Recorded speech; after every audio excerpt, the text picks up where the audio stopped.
Emerson College and The Hill has a very close poll of all of the key battleground states, showing Vice President Kamala Harris and former President Donald Trump in a very close race. What are some of your takeaways?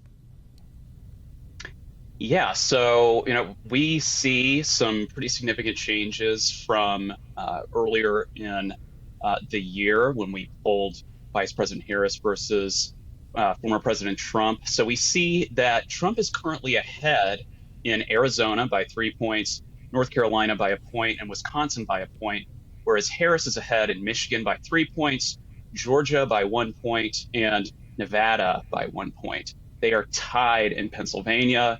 And so if we allocated those electoral votes on the map, right now it would all come down to Pennsylvania. So I think we can easily say that, electorally, this is as close as it gets.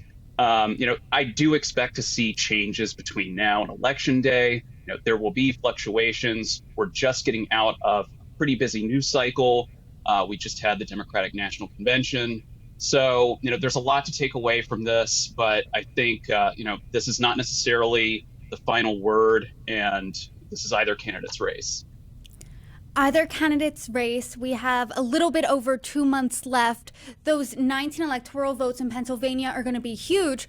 But if we can remember, just a bit over a month ago, President Biden was still in this race right before he dropped out. How big of a shift are you seeing in these battleground states now opposed to back then when he was still in the race?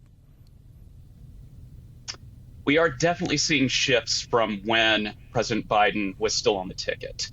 And we can see that Harris is certainly performing better in almost all cases than President Biden was. And if we compare to our earlier poll that are in these swing states with Harris at the top of the ticket, we can see that she has improved on her margin in all states but Wisconsin. Now, that's not including Nevada and North Carolina. We didn't pull those states earlier. But I think that this is positive movement in her direction. Again, apart from Wisconsin, where President Trump is ahead by 1 point now. But again, I expect this to fluctuate. They're all within the margin of error. So again, any of these states could be won by either candidate.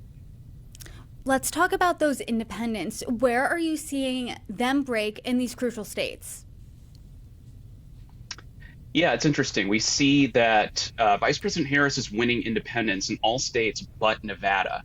And again, I think that some of these folks are the most undecided, the most prone to flip-flopping on their candidate choice. So we might see fluctuation there. We have seen it throughout this whole election cycle, whether it was Harris at the top of the ticket or Biden. But these independent voters currently are breaking for Harris by and large, and that does vary by state. Again, there's a higher undecided factor among these independents, and so in states like Pennsylvania, it's going to come down to the wire.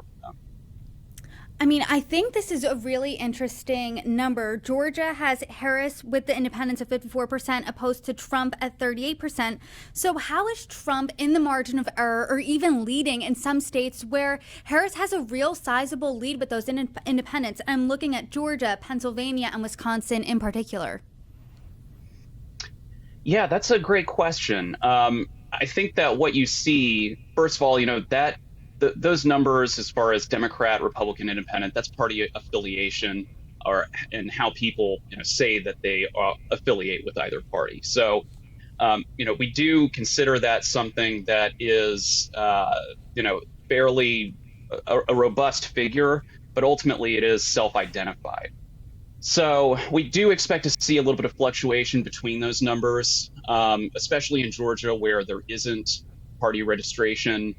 So really, it's kind of a taking and giving between other demographics. So, for instance, in Georgia, we can see that former President Trump wins among white voters overall, but we can see that Vice President Harris has really consolidated some of that African American vote, the Hispanic vote, which is also fairly sizable in Georgia, and certainly in these other states as well. We see that across these states that those Hispanic voters, they're breaking roughly 2-1 for Vice President Harris versus former President Trump. So it's really sort of a give and take between all these different demographics, and in some cases the independent vote share just being lower in some states than in others.